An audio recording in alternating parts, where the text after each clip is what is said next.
Greetings, everyone. Habariyako. Let's take a short video trip with us to Paradise Solai. Here we are approaching the Barnabas area of Nakuru. You'll see the sign here by one of the major telecommunications companies, which is Safaricom, sending a message out to the 50 plus million Kenyans. And it's saying Karibu, Nakuru City.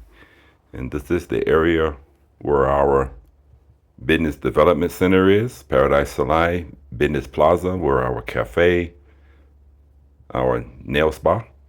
Here we are now on the road to Solai, approaching one of our favorite little host spots in the village area here, which is called Midas Gardens.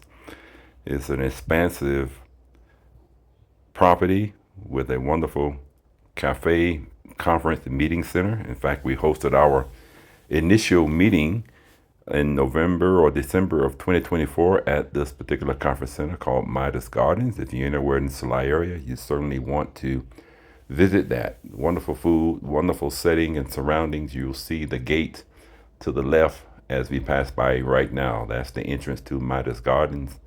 And so this is the rural area near Solai town. And our mission base is located in the interior part of Solai town center.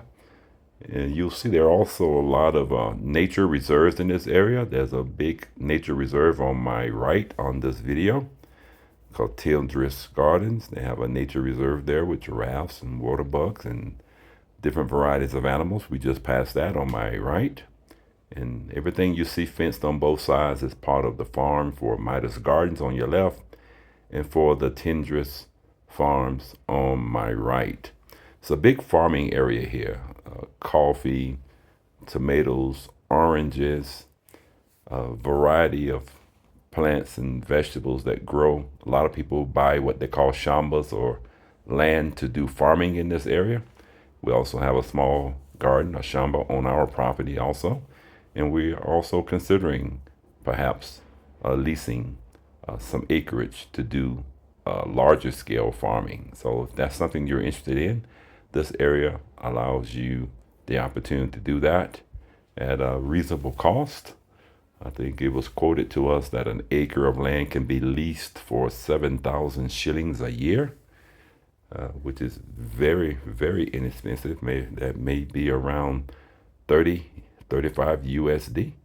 Here we're approaching Solai Town Center. On market days, this area on both sides of the road are filled with those who are marketing their goods. They set up like what we call in America a flea market, but they have clothing, food, shoes, whatever people need in this area. They have market day. And so this is the small town center, which is slowly growing, which is good. This is located about an hour north of Nakuru itself. And Nakuru is the third or fourth largest city in Kenya. Has all the modern amenities that you would need. This is an hour away from that. This is some of the hardware stores and some of the local merchants in the area. So it's a very small town, and then we live in the interior off of the tarmac road, about 5 kilometers off of the tarmac, and I'll be showing you a little bit of that area as we allow you to come enjoy us on this trip to Paradise Solai. Here again, you see the town center with various shops. On the side, there's a white van, which is called a matatu. That's for local transport. I think that transport goes back to Nakuru City and to provide transportation for the people. In fact, Kenya has a great transportation infrastructure that really allows people to get around the country with ease for a minimum cost. So again, this is Solai Town Center. This is where our caretaker lives and gets all of our supplies that we need locally for our building projects and just supplies that we need in general. Very gracious people. We've had a wonderful experience of interacting with the locals, and we look forward to continuing to do more community outreach here. Here on your right, there's another major apartment building. That's actually the largest building that I've seen in Solai. So there's some new progress coming to this area. Now we're preparing to turn off of the tarmac road now onto what they call a Moran Road. In America, we refer to it as a gravel or dirt road. So this is the road there. That's one of the host signs for the land company that we work with to purchase land. And this is the interior road going to the interior.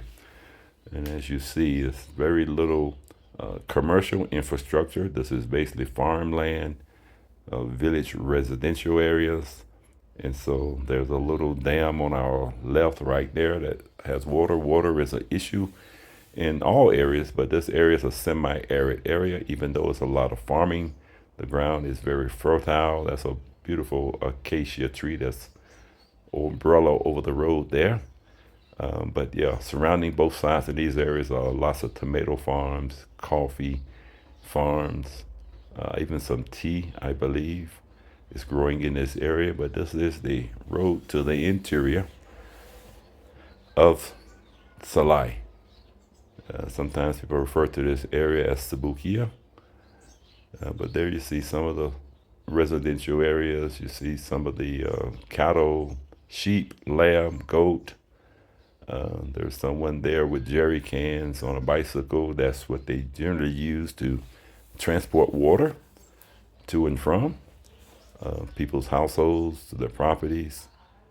And we have developed a small reservoir on our property, as well as the water tanks that they use commonly. That's a young boy there washing clothes and a stream of water that's flowing under the road. It's a very simple life here in the village. This particular village is called Solai. Our particular area of the village is Silaj. And so just wanted you to get an idea of what it's like in the rural interior areas of Kenya. Much different from, of course, Nairobi and Mombasa and Kisumu and even Nakuru City. This is the upcountry, as they refer to it here in Kenya. Of course, back in America, I'm very familiar with this type of environment. We lived in a rural area north of the capital of South Carolina, in an area called the Rich-Tex, near Jenkinsville, northern Richland County, near the Fairfield County line. So we had lots of dirt roads, which they refer to as Moran and gravel here. And so again, I just wanted you to get an idea of what it's like to see some of the rural interior areas of the country of Kenya. Has a lot to offer, various terrain. You have the coast near Mombasa. You got the capital city of Nairobi, city of over 5 million people, skyscrapers, all the modern amenities of every developed country that you'll see around the world. You have small towns like Nakuru and Kisumu. There's a Lake Victoria on the western side of Kenya, so there's a lot to see, a lot to enjoy. As I mentioned several times in previous videos, the weather is very temperate, usually 80 high, 60 low on average, maybe a little less, maybe 78, 58 at night in some areas, but they don't have a winter by any stretch of the imagination as we are accustomed to back in the U.S. So it's a very mild, temperate weather, friendly people. Of course, they have many different what they call tribes here, and they speak their mother tongues. Official languages are Swahili and English, though most people are mostly acclimated to speaking Swahili. And of course, if they're in their village areas meeting various people of their particular tribes, they speak what's called the mother tongue. And so you may have to make a little adjustment to that, but for the most part, particularly in the populated centers like Nairobi and Nakuru and Kisumu, Mombasa, even though Swahili is commonly spoken, most people will still be familiar with, at least have a working knowledge of the English language. So again, as you see, we're traveling let's say about 5 kilometers off of the tarmac road into the interior where our mission base is located. And I'm sure you've seen some videos of that. If not, go back through our library of our Africa playlist. You even see our trips through Nairobi, our stays in Nairobi, some of the condominiums, Airbnbs there that we've stayed in, and showing some of the city life. Here we're approaching our particular area of the village. This is one of the shops of our caretaker on the right there. He's doing a great job of maintaining the property. He and his family also welcome us with food when we're in the village. On the left, you see there are two schools that we pass by. Where this car is, it's another secondary school, and some little small shops there in the village. And now we make our second turn in a few moments. That's a little petrol or gas station for boda bodas, which are motorcycle taxis. That's popular here in Kenya and lots of other countries in Africa. There are some people from the village walking. And now we're going to make a turn coming up here, heading to the primary road where our mission base is located at. And so this is a local church on the corner there. It's one of the landmarks that we give our mission team members when they come to visit, stay at the property. And of course, we just recently completed our first cottage.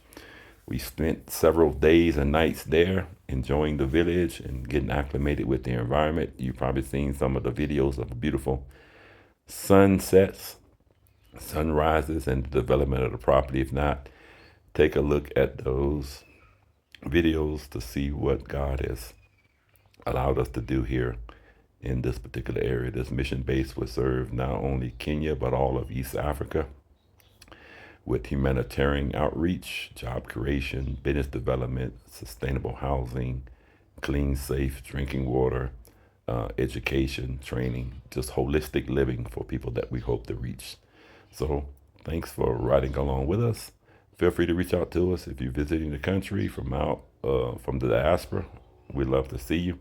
If you're in Kenya, come out and enjoy some stays with us. We have our cottage available for rental, as well as our space for special events, birthday parties, and things as such. So feel free to reach out to us again at paradisesolai.org. We are a haven for outreach and missions. Enjoy. Thanks for watching.